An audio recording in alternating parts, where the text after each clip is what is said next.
Shalom para todos, Yahweh Elohim les bendiga. En este día, cierre de Amatza, veremos el tema los cerdillos y el gusano. ¿Por qué al Mashiach se lo llama el gusano? En el Taelim 22:6. Eso lo veremos por la tarde. También veremos un detalle clave de la menorá. ¿Por qué Salomón puso 10 menorot en el templo? Todo eso lo vamos a ver por la tarde. Pero en esta primera parte nos vamos a embarcar con el profeta Joná y vamos a ver algunos datos claves de la segunda venida de Yahshua. Y luego examinamos los cerdillos y perrillos. Comencemos viendo algunos datos claves de Joná. Se cree que Joná fue estudiante de Elishua, es decir, era casi contemporáneo del profeta Eliyahu. Joná tuvo la tarea de ungir al rey Jehú. Eso se encuentra en Segunda de Reyes 9 del 1 al 13. También Joná profetizó la restauración de los límites de Yasharel. Segunda de Reyes 14 del 23 al 26. Estas dos acciones hizo que Joná se diese a conocer en el reino del norte Efraín. Joná vivía en el reino del norte, pero profetizó también contra el reino del sur, Yahudá. Conociendo estos antecedentes del pasado del profeta Joná, leamos su libro para entender por qué Joná huyó a Tarsis. Joná 1 del 3 al 6 nos dice, y Joná se levantó para huir de la presencia de Yahweh a Tarsis, España, y descendió a Jope, y halló una nave que partía para Tarsis, y pagando su pasaje, entró en ella para irse con ellos a Tarsis, lejos de la presencia de Yahweh. Pero Yahweh hizo levantar un gran viento en el mar, y hubo en el mar una tempestad tan grande, que se pensó que se partiría la nave, y los marineros tuvieron miedo, y cada uno clamaba a su Dios, y echaron al mar los enseres que había en la nave, para descargarla de ellos. Pero Joná había bajado al interior de la nave, y se había echado a dormir. Y el patrón de la nave se le acercó y le dijo, ¿qué tienes, dormilón? Levántate, y clama a tu Elohim. Quizás él tendrá compasión de nosotros y no pereceremos. Cuando Yahweh lo vuelve a llamar a Joná para enviarlo a Nínive, Joná huye, pues conoce muy bien que Yahweh es un Elohim compasivo.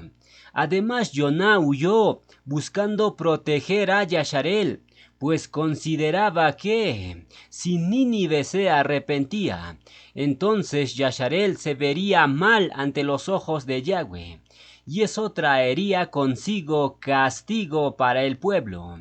Y además de esto, los asirios que vivían en Nínive eran enemigos acérrimos de Yasharel. Por esa causa Joná no quería proclamar en Nínive y termina huyendo de Yahweh. No obstante, Joná se convirtió en el profeta más exitoso del Tanaj, puesto que en ambas misiones consiguió que el pueblo se arrepintiera. La primera misión fue sobre Yahudá, y el pueblo se arrepintió, y la segunda misión fue sobre Nínive, y el pueblo de esa región también se arrepintió. Más de 120,000 personas no fueron destruidas. Por ende, Joná es el profeta más exitoso del Tanaj. Por eso Yahshua usó al profeta Joná para dar la señal a la generación mala y adúltera. Ahora veamos los paralelismos entre la historia de Jonás y la historia de Yeshua. Pero antes veamos los siguientes datos de Jonás. Jonás se embarcó con hombres de las 70 naciones y se levantó un gran viento, y los marineros tuvieron miedo, mientras Jonás dormía.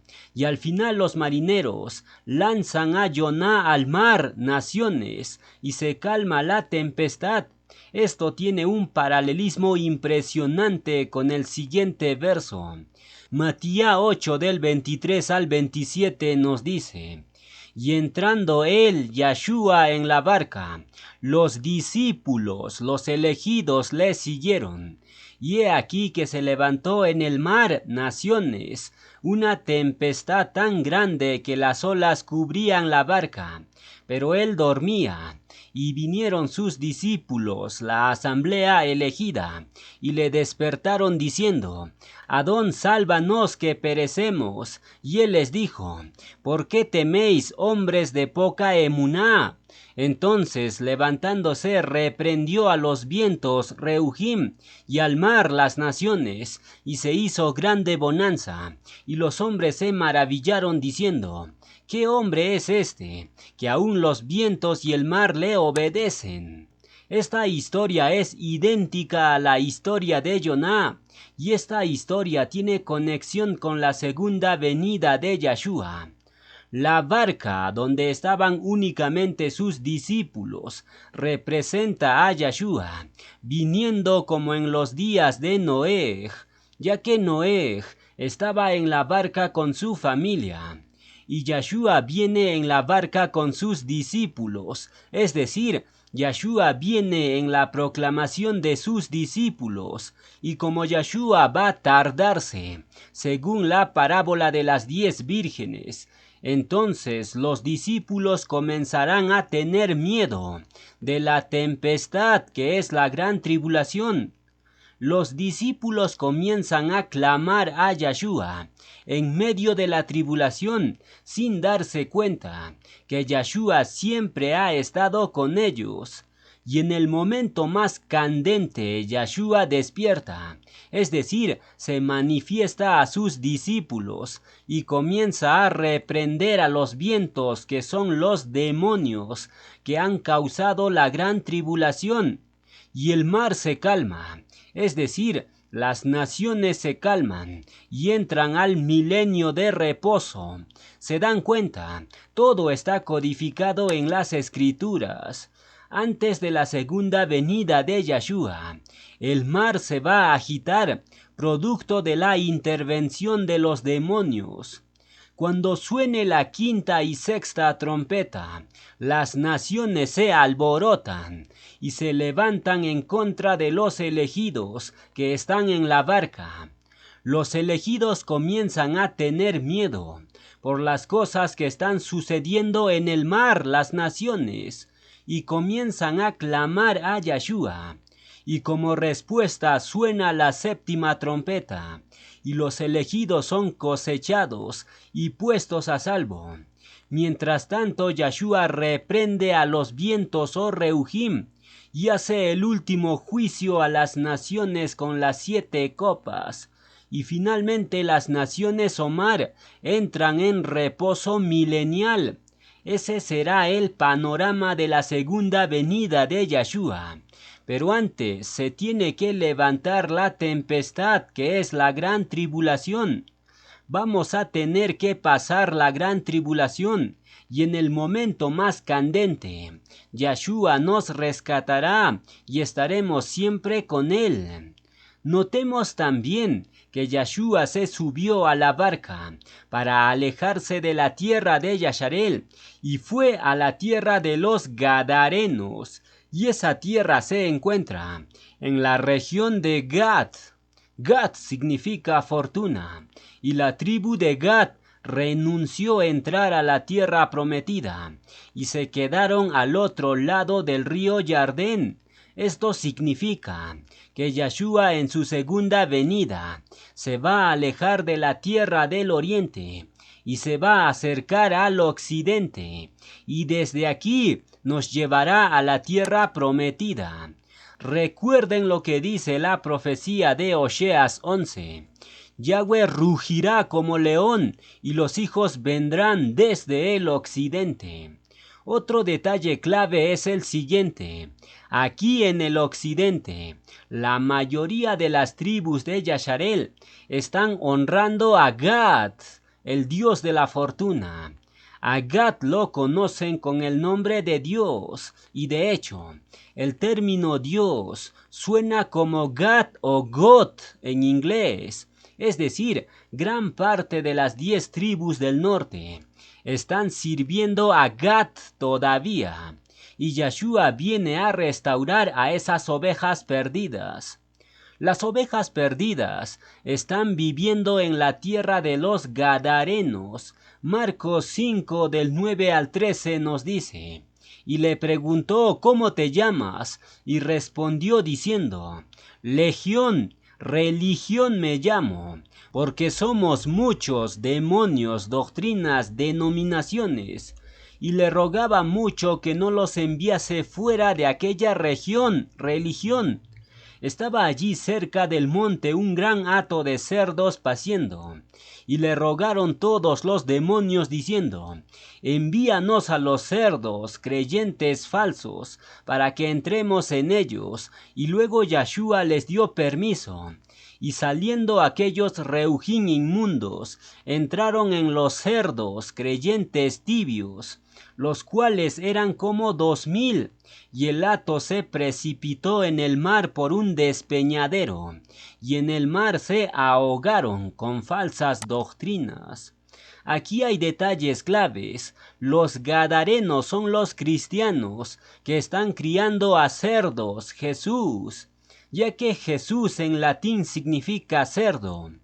Los cristianos en su ignorancia están apacentando cerdos. La tribu de Gad estaba lejos de la tierra del pacto. De la misma forma, los cristianos están alejados del pacto y separados de sus hermanos los Yasharelim. Los cristianos están apacentando cerdos en el otro lado del río.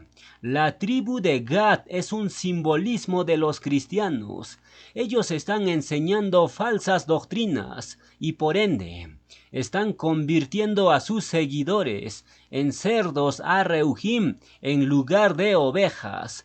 Por esa razón Yeshua decide ir a la región de los Gadarenos y comienza a expulsar a la legión, es decir, a la religión que estaba dominando a los cristianos. Y el texto menciona un dato interesante. Había como 2000 cerdos en la región de los Gadarenos. Esos 2000 cerdos representan los 2000 años de apostasía que la religión hizo con las ovejas.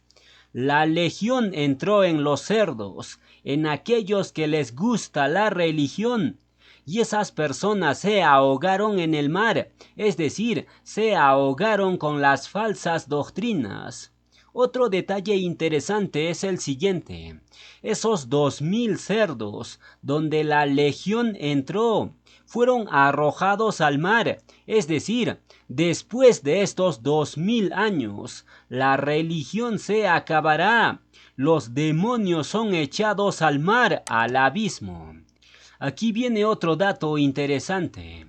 Los cerdos poseen dos características que los hacen diferentes de todos los animales del mundo, pues tienen pezuña partida pero no rumean. Esa combinación se encuentra únicamente en los cerdos, ya que el resto de los animales impuros no poseen esas dos características. Y los animales representan personas. Por ejemplo, el gavilán representa a los ladrones que hoy están en los gobiernos usando corbata. También el gavilán representa a los pastores que le sacan el diezmo a la gente cada mes. El pulpo representa a los hundidos en transgresión. Aquí se encuentran los fornicarios, los que sirven a muñecos de palo y de piedra. Luego tenemos a la hiena, que representa a los homosexuales, lesbianas, transexuales. Las hienas son animales que siempre están en risas, y los homosexuales generalmente siempre están riendo. Tienen una risa que los caracteriza. El camello representa a los ricos, a aquellos que les gusta la avaricia y el dinero. El conejo representa al adúltero, ya que estos animalitos pueden aparearse con múltiples hembras en una misma noche. Y finalmente la liebre representa al fornicario. Por ende, cuando Yahweh menciona el lienzo de Kefas, no está mencionando animales impuros para comer, no. Está mencionando a personas que Yahshua purificó de la transgresión. Pero los cristianos tristemente no quieren entender esto y comienzan a decir que todos los animales fueron purificados y que ahora todos pueden comer cerdo, ratón, serpiente, pulpo, mosca, etc. Hasta donde la legión los ha cegado. Los animales impuros no se pueden comer. Yahweh lo prohibió en Waikra 11. Regresemos al cerdo para extraer mayor enseñanza a Reuhim. Los cerdos tienen pezuña partida, pero no rumean. La pezuña partida representa el poder de escudriñar las escrituras y saber separar lo bueno de lo malo. Además, la pezuña partida representa también al justo, quien pisa este mundo, pero su ciudadanía está en los cielos.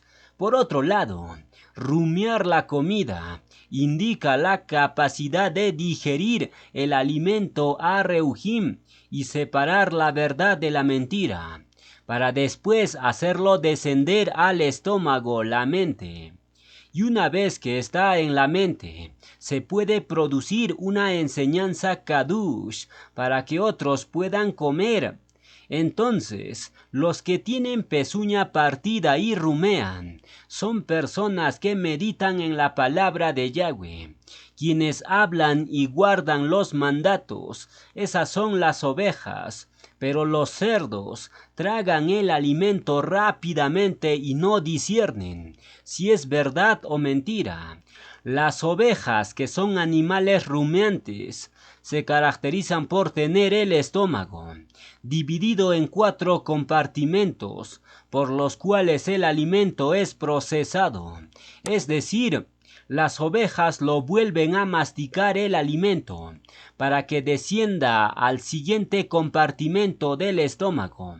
Por esa causa, la interpretación de la escritura tiene 4 niveles que representa a los 4 seres vivientes. Por ende, cuando uno rumea el alimento a Reuhim, eso significa procesar cada verso que es un bocado.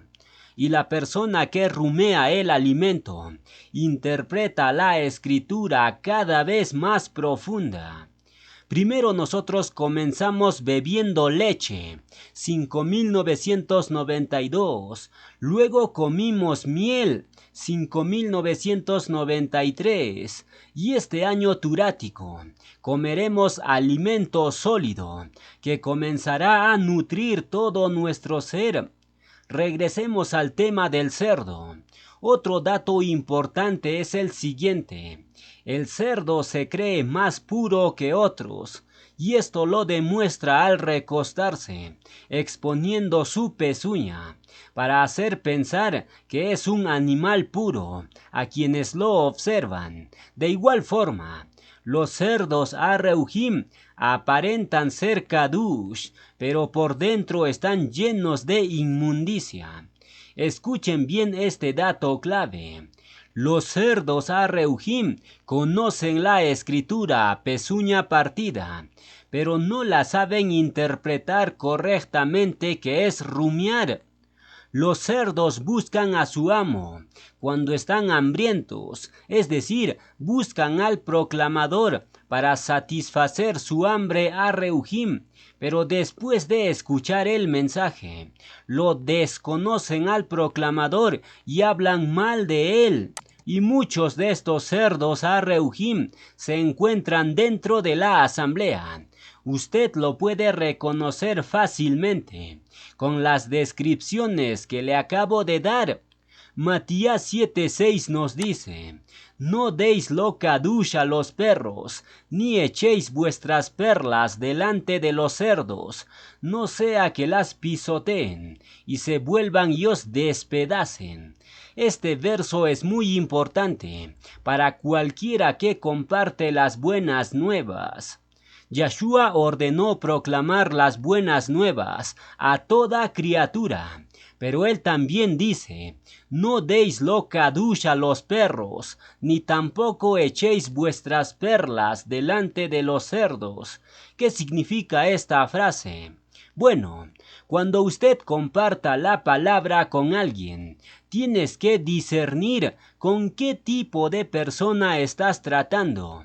Si esa persona no es receptiva, si es un perro, entonces esa persona se burlará de Yahweh y Yeshua, y hasta incluso puede llegar a agredirte físicamente.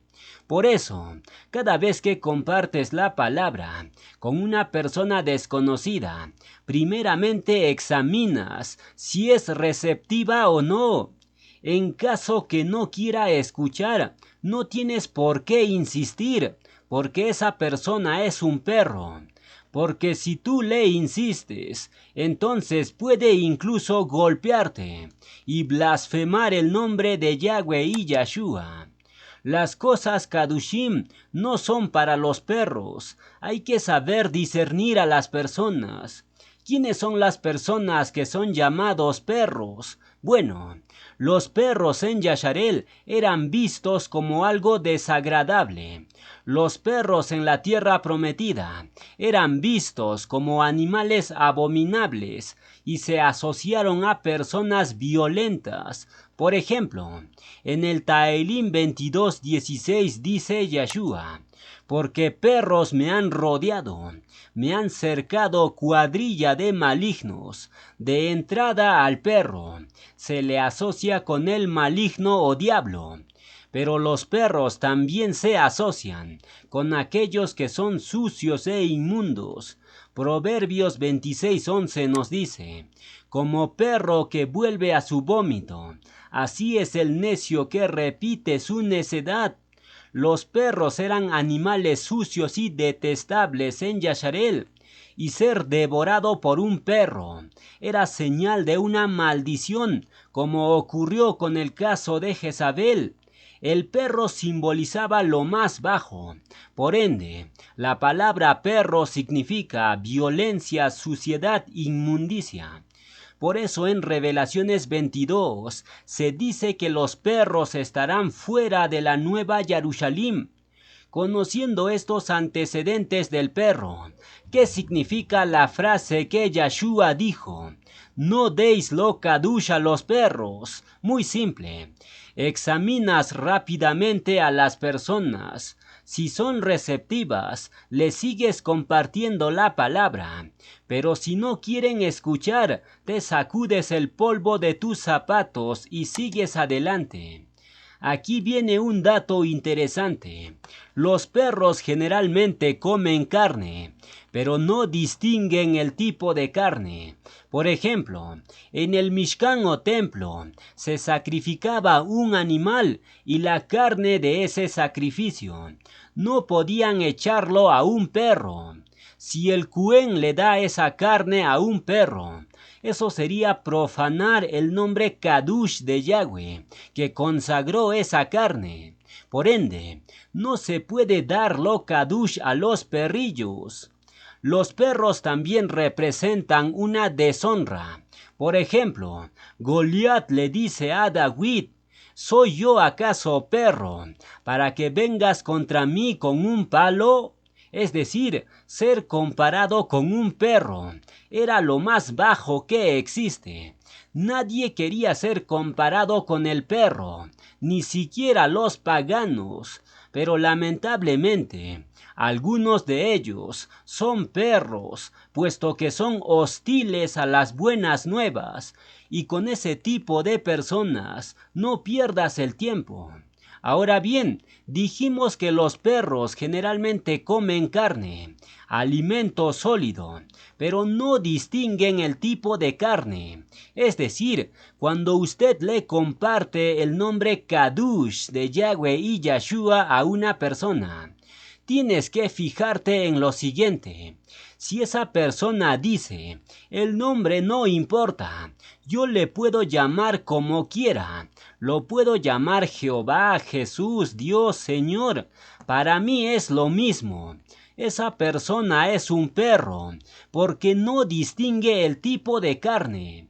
Para él es lo mismo, porque es perrillo. Entonces, ya saben cómo distinguir a los perrillos, es muy simple. Si una persona es hostil a la Besorá, es un perrillo. Si una persona no respeta el nombre Kadush, es un perrillo. Ahora examinemos la frase. No echéis las perlas delante de los cerdos. Los cerdos son animales 50% puros y 50% inmundos. Es decir, los cerdos representan a los tibios y por ende se encuentran dentro de la asamblea.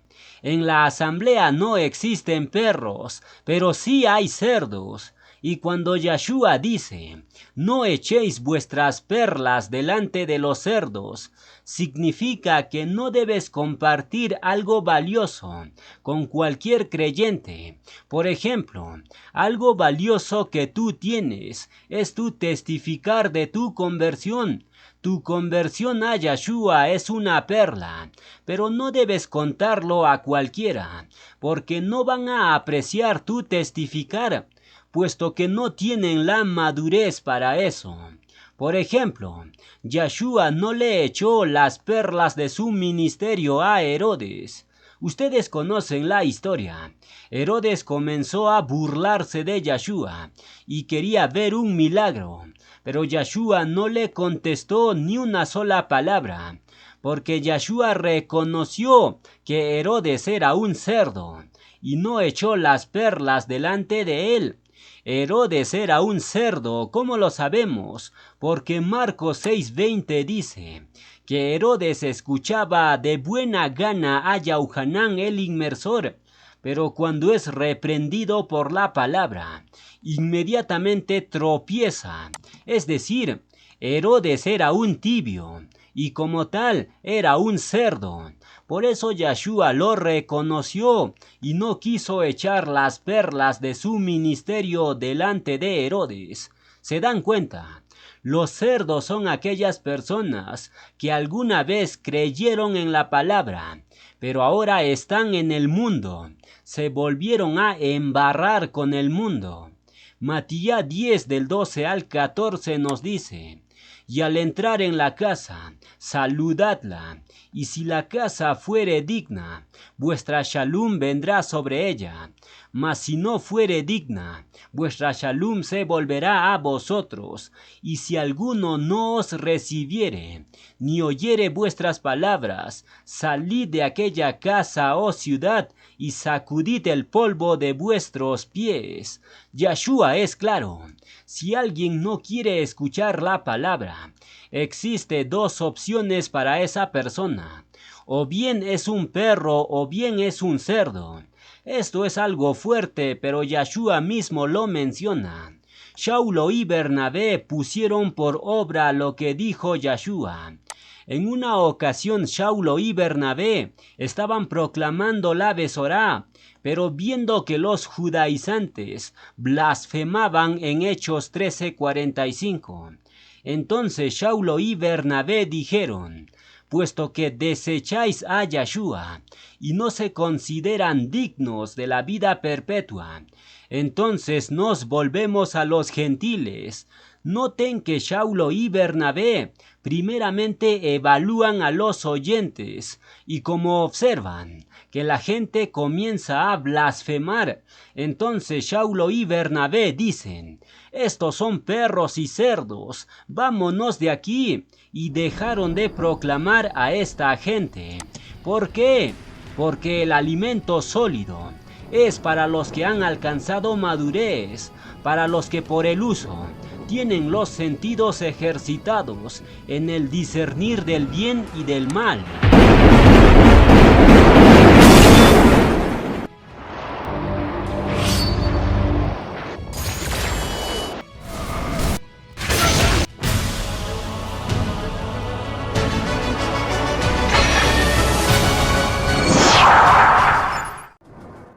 Vamos a continuar con la enseñanza.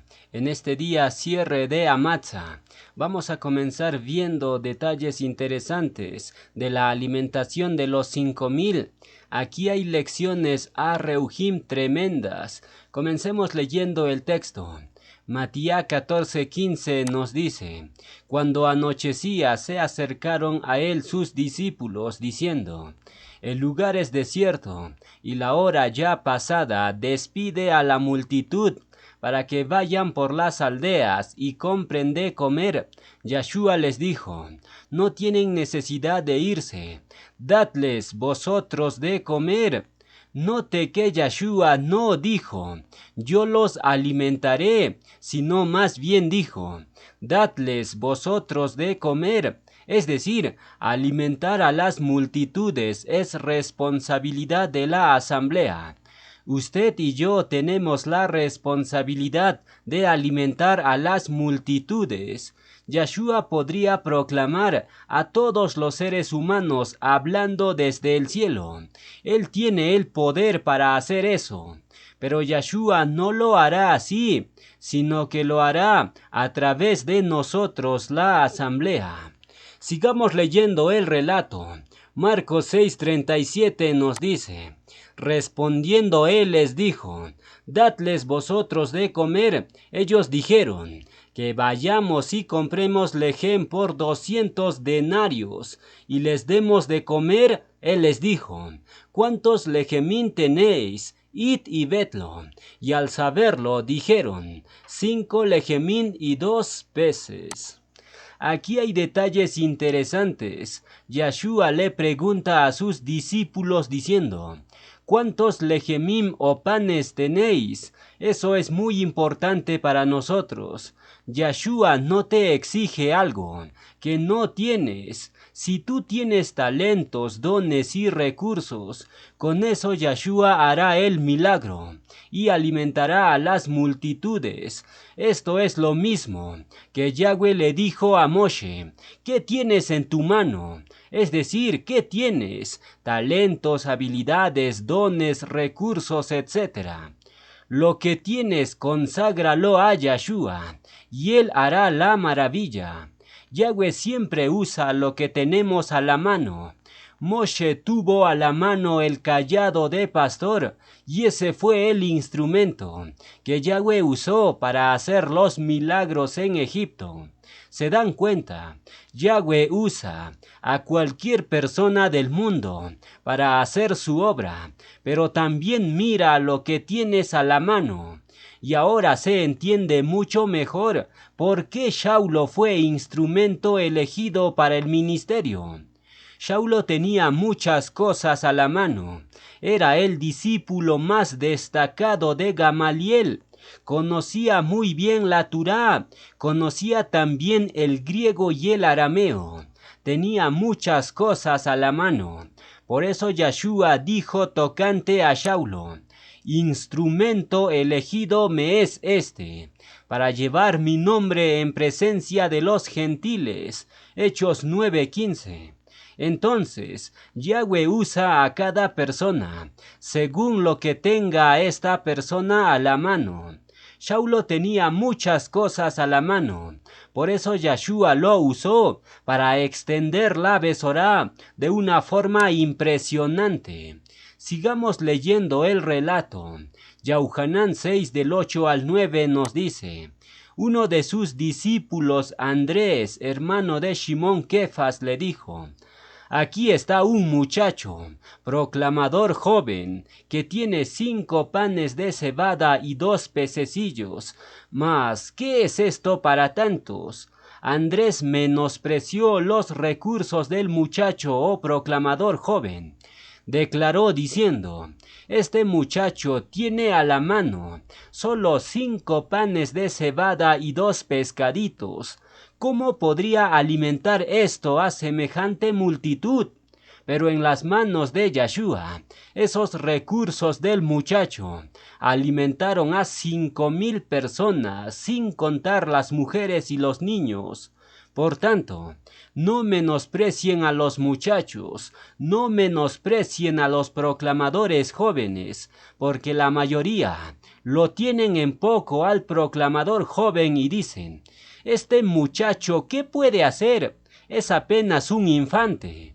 Tranquilo, Yeshua dijo en Mateo 21:16: de la boca de los niños y de los que maman perfeccionaste la exaltación. Cuando uno proclama la palabra, eso es una forma de exaltar a Yahweh. Por ende, Yahweh va a perfeccionar la proclamación de la Besorá a través de los niños o muchachos. Por ende, no subestimen a los muchachos o proclamadores jóvenes, porque Yahweh y Yeshua perfeccionarán la proclamación a través de ellos.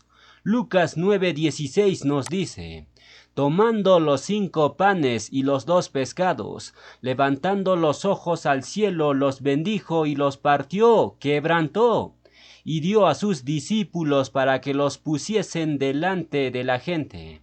Note algo muy importante: la multiplicación comenzó después que se partieron los panes. En el plano Areuhim sucede exactamente lo mismo.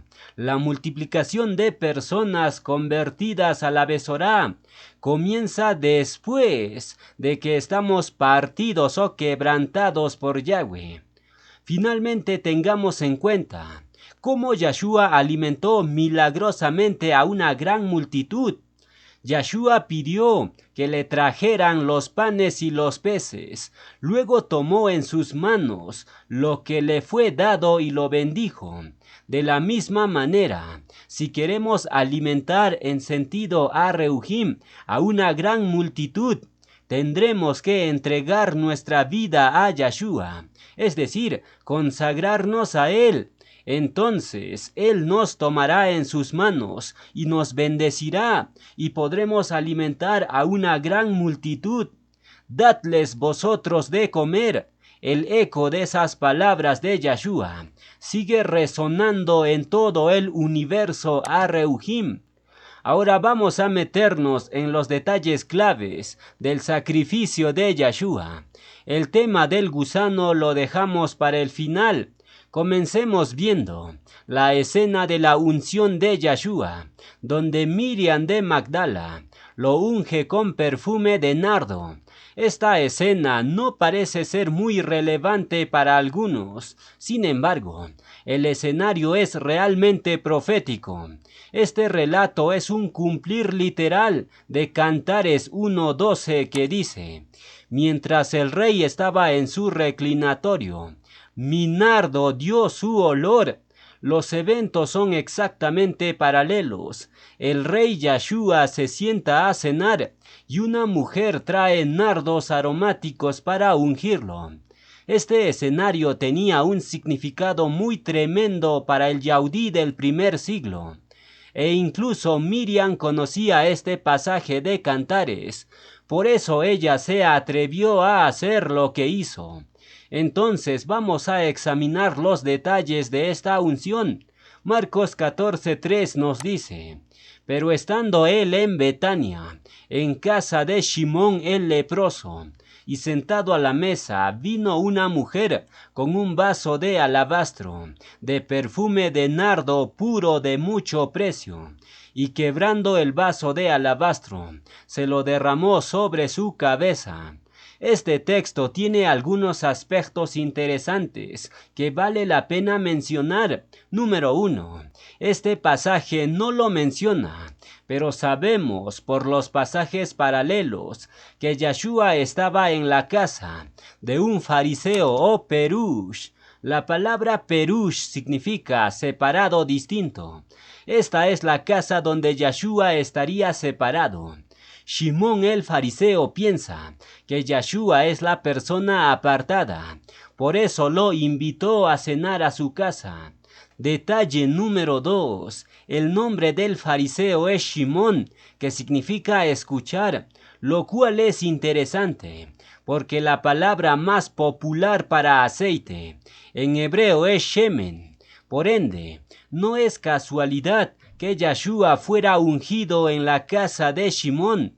Todo tiene una conexión profunda, pero solo es visible si lo miramos desde el hebreo. Detalle número 3. Shimón el fariseo es llamado, en esta versión, leproso, pero viéndolo desde los escritos arameos del Brit Hadashah, vemos que la traducción correcta no es leproso, sino ¿cuál es? Es alfarero o fabricante de jarras. En el texto griego lo llaman a Shimón un leproso, y según la Torá, un leproso no puede vivir dentro de la ciudad o campamento. Un leproso debe ser trasladado fuera de las murallas de la ciudad durante todo el tiempo que tenga lepra. Por tanto, de acuerdo con el texto griego, Shimón está en una flagrante violación de la Torá, y Yeshua no solamente no tiene problemas con esto, sino que tampoco se ofrece a curarlo. Entonces, ¿qué está pasando en el griego? El arameo reconcilia el problema del griego. El término leproso y alfarero son muy parecidos en fonética aramea. Grava en arameo significa alfarero y garba significa leproso. Ambos términos se escriben igual en arameo, pero se pronuncian diferente. Por eso en el griego lo confunden y lo tradujeron como leproso, pero la traducción original debe ser alfarero, no leproso. Por ende, la traducción correcta de este pasaje de Marcos 14:3 es el siguiente: pero estando él, Yeshua, en Betania, en casa de Shimón el alfarero, Miriam lo ungió con perfume de nardo. Y esta traducción armoniza perfectamente, ya que Miriam trae un vaso de alabastro a la casa de un fabricante de jarras. Detalle número 4. El lugar donde sucede todo esto es en la ciudad de Betania. Y Betania significa casa de los pobres o casa de aflicción, ya que Betania está compuesto de dos términos hebreos, Bet más Aniá. Bet significa casa y Aniá viene de la raíz hebrea Aná, que significa aflicción. Y de hecho el término Aná es utilizado para describir la aflicción en Yom Kippur.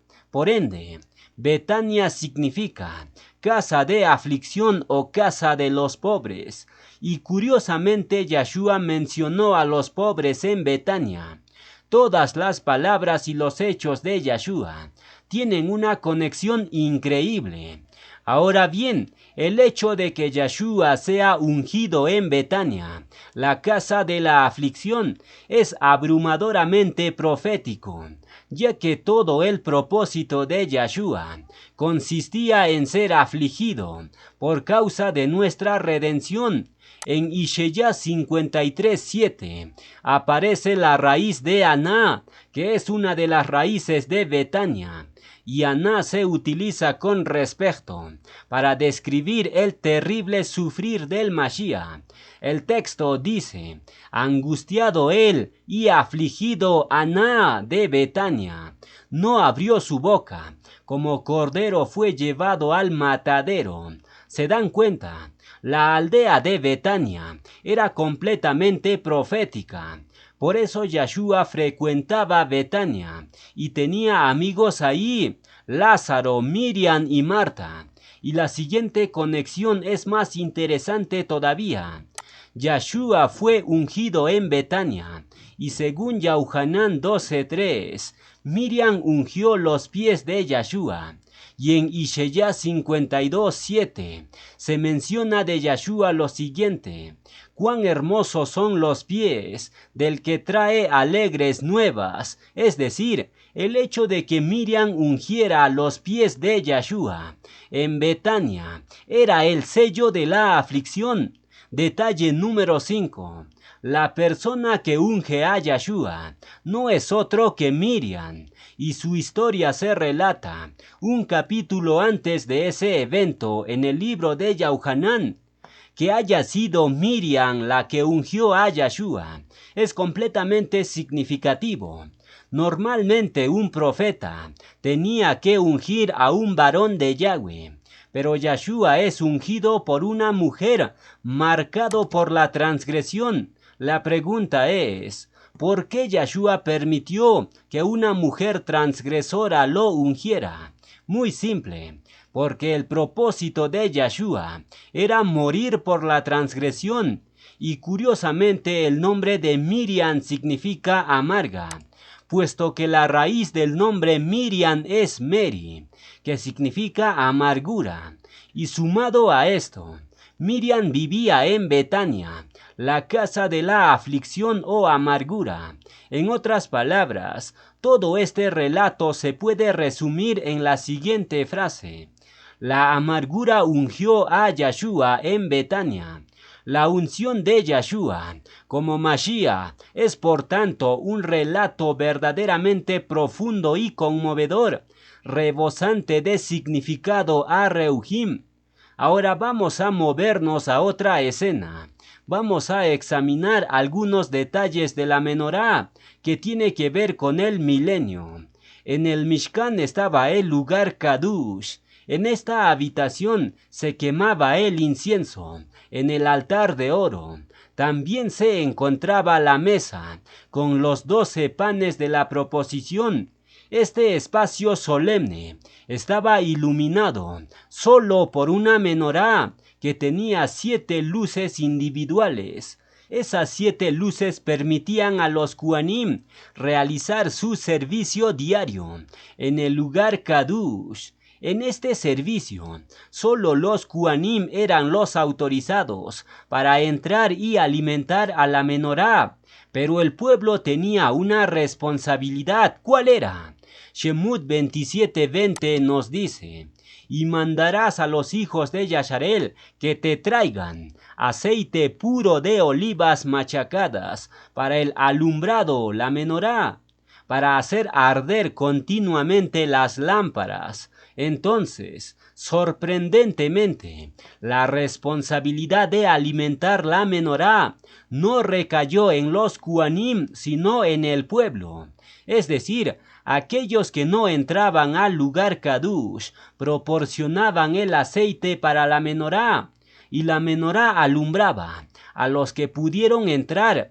Esto tiene una aplicación a Reuhim tremenda hoy en día en la asamblea. La menorá representa el ministerio, el Cohen representa al proclamador y la asamblea representa al pueblo. Es decir, la asamblea tiene la responsabilidad de proveer los recursos para que el proclamador tenga encendido la menorá continuamente. Por tanto, es responsabilidad de la asamblea proveer los bienes materiales, y es responsabilidad del proclamador proveer los bienes a Reuhim. Continuemos. Había una sola menorá en el Mishkan de reunión, pero en la época de Salomón, ¿cuántas menorot habían dentro del templo? Segunda de Crónicas 4:7 nos dice: hizo asimismo 10 candeleros menorot de oro, según su forma, los cuales puso en el templo, 5 a la derecha y 5 a la izquierda. El número total de menorot fue 10. Estas menorot proporcionarían luz en el lugar Kadush. Pero ¿por qué Salomón puso específicamente 10 menorot? Él pudo haber puesto 7, pero eligió 10. ¿Por qué? Alguien podría decir, es algo lógico. Si el templo era más grande, necesita más iluminación. Eso es cierto. Pero hay un significado mucho más profundo aquí. La primera menorá del Mishkan era alimentado por el pueblo de Yasharel. Ellos traían o suministraban el aceite de olivo machacado. Ellos alimentaban las 7 luces de la menorá. Pero si ahora tenemos 10 menorot, ¿cuántas luces tenemos? Tenemos 7 por 10 es igual a 70 luces, iluminando el lugar Kadush. La pregunta es, ¿por qué son 70 luces? ¿Qué representa el número 70? La respuesta se encuentra en el libro de Ishaya. Ishaya 2 del 2 al 3 nos dice: acontecerá en lo postrero de los tiempos, que será confirmado el monte de la casa de Yahweh como cabeza de los montes, y será exaltado sobre los collados, y correrán a él todas las naciones. Y vendrán muchos pueblos y dirán: venid y subamos al monte de Yahweh, a la casa del Elohim de Jacob, y nos enseñará sus caminos, y caminaremos por sus sendas, porque de Zion saldrá la Torá, y de Jerusalén la palabra de Yahweh. Esto nos dice que todas las naciones en el milenio participarán del servicio a Yahweh, no solamente Yasharel. Si bien el Mishkan fue construido para el pueblo de Yasharel, el templo, en cambio, fue construido para que cualquier persona de cualquier nación venga y sirva a Yahweh, el Kadush de Yasharel. Por tanto, las 10 menorot ahora serán alimentados por todas las naciones. Cuando existía una sola menorá, el pueblo de Yasharel tenía la responsabilidad de proveer el aceite de olivo para el alumbrado. Pero ahora en el milenio, todas las naciones tendrán esa responsabilidad. Y según Bereshit capítulo 10, existen 70 naciones originales. Por tanto, el número total de luces añadidas en el templo se alinea perfectamente con el número de naciones según la palabra. De estas 70 naciones originales surgieron todos los países que actualmente tenemos. Todos los países del mundo están en tinieblas, pero Yahweh envió a su hijo Yahshua para sacarlos de este valle de sombra y de muerte. Yahshua es la luz de las 70 naciones de la tierra. Finalmente vamos a ver el Mashiach, el gusano. ¿Qué significa esto? Esto no significa que estamos ofendiendo a Yahshua, no, sino que esta frase se utiliza proféticamente para describir el sacrificio de Yahshua. En el Taelim 22:6 se dice tocante al Mashiach: mas yo soy gusano y no hombre, oprobio de los hombres y despreciado del pueblo. Yahshua dice: yo soy gusano y no hombre. ¿Qué significa esa frase? Bueno, vamos a examinarlo. En Yasharel crece un árbol conocido como el roble Yasharelim. Es un árbol de estatura baja, y en este árbol se encuentra un insecto que se llama Kermes vermilio. Este insecto es un pequeño gusano. Aunque es aparentemente insignificante, no obstante, de este insecto se sacaba en la antigüedad el tinte carmesí. Un aspecto interesante de este insecto es el proceso que atraviesa para dar a luz a sus crías. Si bien los insectos nacen con patas, las hembras eventualmente pierden el uso de sus patas y ocurre el siguiente evento. Esta fuente nos dice: cuando la hembra de esta especie de gusano escarlata estaba para dar a luz a sus crías, sujetaba su cuerpo al tronco del árbol, pegándose tan firme y permanentemente que nunca más se iría. Los huevos depositados debajo de su cuerpo fueron así protegidos hasta que las larvas eclosionaron y pudieron entrar en su propio ciclo de vida. Cuando murió la madre, el líquido carmesí manchó su cuerpo y la madera circundante. De los cadáveres de este gusano escarlata se extrajeron los tintes escarlatas comerciales en la antigüedad. Esto nos dice Henry Morris.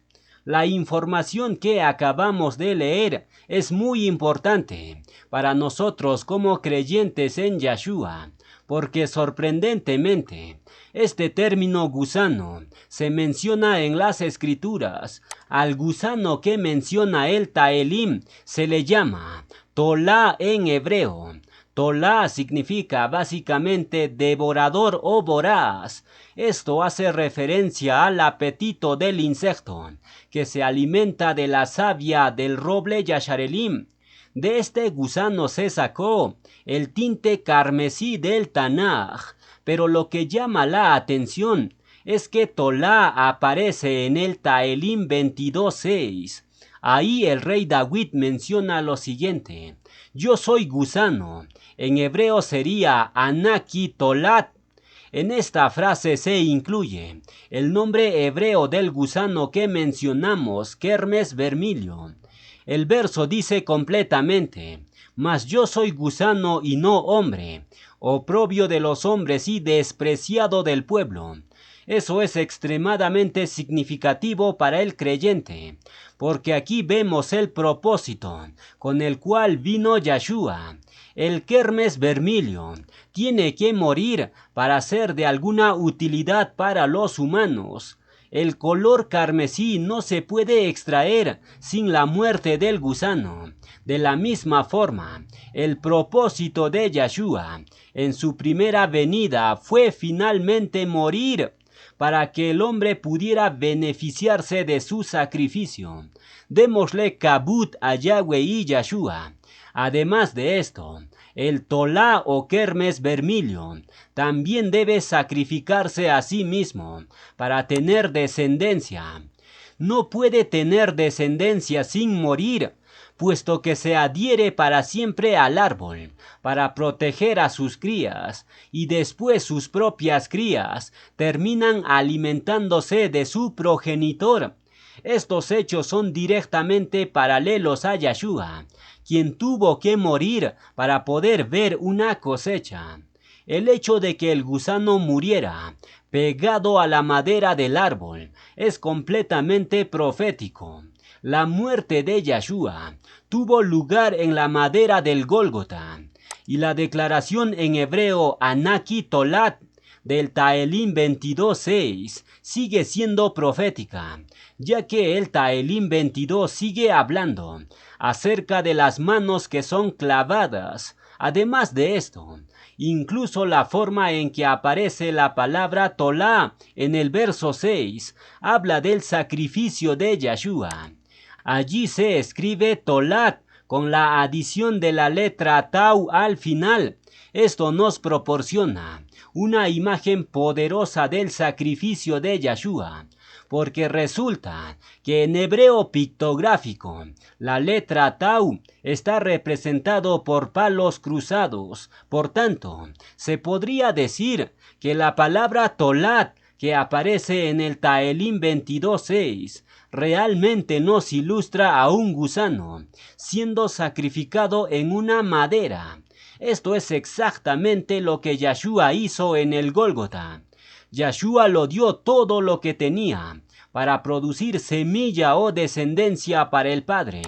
Por tanto, cuando uno lee que Yeshua se llamó a sí mismo gusano, es mucho más que una declaración de autocompasión, es una poderosa proclamación del plan de redención. Yeshua asumió la naturaleza de un insecto, aparentemente insignificante, pero ese gusano era un retrato del inconmensurable Aevá de Yeshua hacia sus ovejas. Yauhanán 15:13. Nadie tiene mayor a Eva que este, que uno ponga su vida por sus amigos. Vosotros sois mis amigos, si hacéis lo que yo os mando.